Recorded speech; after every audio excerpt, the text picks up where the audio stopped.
Welcome back to the channel, everyone. Thanks for joining us again. Here in this neck of the woods, it's Labor Day weekend, so an extra day to play if you like.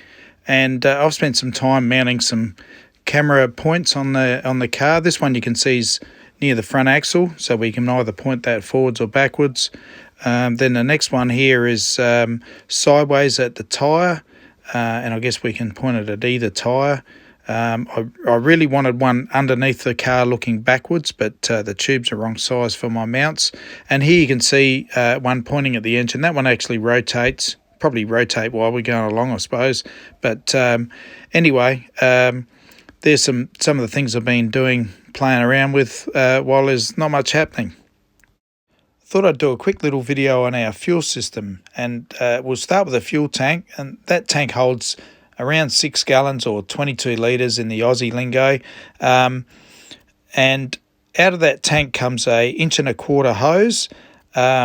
And that hose, as you can see, is ribbed. Now those ribs are actually a spring, like a steel spring that's vulcanized into the rubber, and that stops the hose from sucking flat when this fuel pump starts to accelerate in speed. So anyway, out of the pump we come up through our speed flow lines and filter up into our SDS billet barrel valve, and these barrel valves are available in several different configurations. This is the base model. There is a Greg Gower inspired valve that has a lot of added features. It's got an idle mixture screw and a stage mixture screw, which is really handy when you're trying to get those exhaust temps up at your stage RPM. Anyway, out of the barrel valve we come back down to our Kinsler main pill block, which is quick release. We can actually change those main pills in the staging lanes if the weather changes without the use of any tools. And then back to the inlet side of the pump. So this is actually a return style system.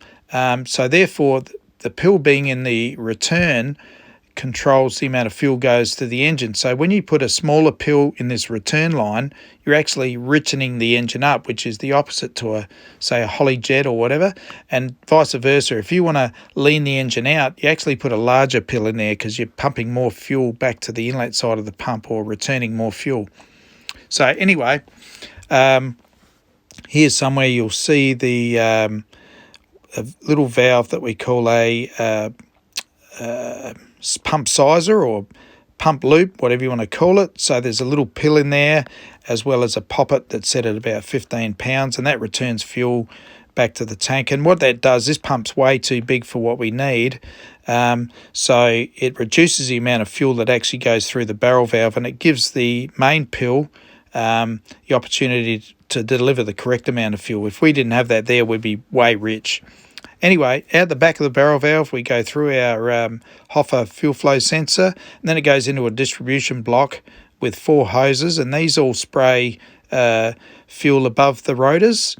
These nozzles actually point upwards into the incoming air, and we find that atomizes the fuel a bit nicer, and it gives us a more even coat of fuel over the rotors, which actually seals the rotors, cools the air, so many different advantages. So anyway, out the back of the barrel valve we come via a dash 10 line again into this another SDS product, which is his distribution block. Now this distribution block has one line in, but it splits into 2 circuits, and you can see there we've got 2 adjusters, and that's to adjust the poppet that's inside there, so we can adjust the pressure that these poppets blow off at.